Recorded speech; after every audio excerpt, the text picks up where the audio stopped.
વલ્લભી વિદ્યાપીઠ તો વલ્લભી વિદ્યાપીઠ વિશે સમજીએ. ગુજરાતમાં આવેલી છે.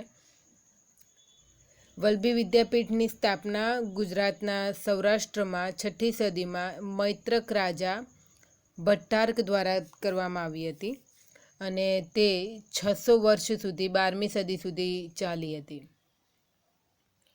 તેના મહત્વની વાતો, તેની વિશેષતાઓ સમજી લઈએ.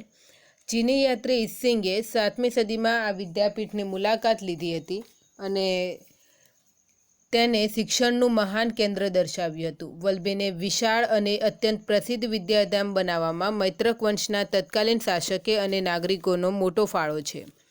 7મી સદીમાં ભિક્ષુ વિદ્યાર્થીઓ રહેતા હતા.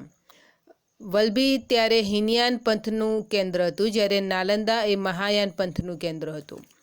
7મી સદીમાં મૈત્રક વંશના રાજાઓએ વિદ્યાપીઠ માટે ઘણો ખર્ચો કર્યો. ઉપરાંત તેમણે પ્રેરણા અને માર્ગદર્શન આપ્યું કે જેથી બુદ્ધાભ્યાસ માટે વિદ્યાપીઠ બની રહે. જેથી આ સદીમાં વલ્લભી વિદ્યાપીઠ નાલંદા જેટલું મહત્વની બની રહી હતી. યુએનસેંગે વલ્લભીની મુલાકાત લીધી હતી અને જણાવ્યું હતું કે વલ્લભીમાં વસ્તી ખૂબ વધારે હતી.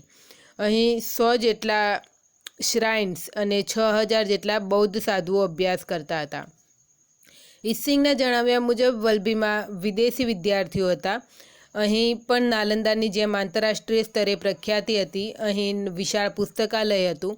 તે રાજાના કોષમાંથી તેનો ખર્ચ કરવામાં આવતો હતો. અહીં વિવિધ ધર્મ અને પંથનું પણ શિક્ષણ અપાતું. અહીંના વિષયોમાં હિન્દુના તત્વજ્ઞાન, બૌદ્ધની શાળાઓનું જ્ઞાન, રાજનીતિ, કાયદો, ખેતી, અર્થવ્યવસ્થા જેવા વિષયો ભણાવવામાં આવતા.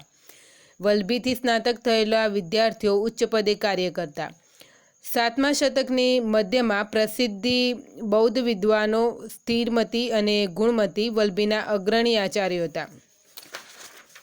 દૂર દૂરના ગંગા યમુનાના મેદાન વિસ્તારોમાંથી બ્રાહ્મણ વિદ્યાર્થીઓ અહીં ઉચ્ચ અભ્યાસ માટે આવતા હતા. ચીની પ્રવાસી ઈસિંગે નોંધ્યું છે કે વલ્લભી પૂર્વ ભારતની પ્રસિદ્ધ શિક્ષણ સંસ્થા નાલંદા સાથે સ્પર્ધા કરતી હતી. વલ્લભી એક રાજધાની અને આંતરરાષ્ટ્રીય બંદર હતું. વલ્લભીના શાસક મૈત્રક રાજુએ પણ વિદ્યા અને વિદ્યાર્થીના મહાન આશ્રયદાતાઓ હતા. એ બાબત નોંધપાત્ર છે કે મૈત્રક રાજાઓ બૌદ્ધ ન હોવા છતાં બૌદ્ધ ધર્મની વલ્લભી વિદ્યાપીઠને મદદ કરતા હતા. તો વલ્લભી વિદ્યાપીઠ વિશે આટલું જ. Thank you.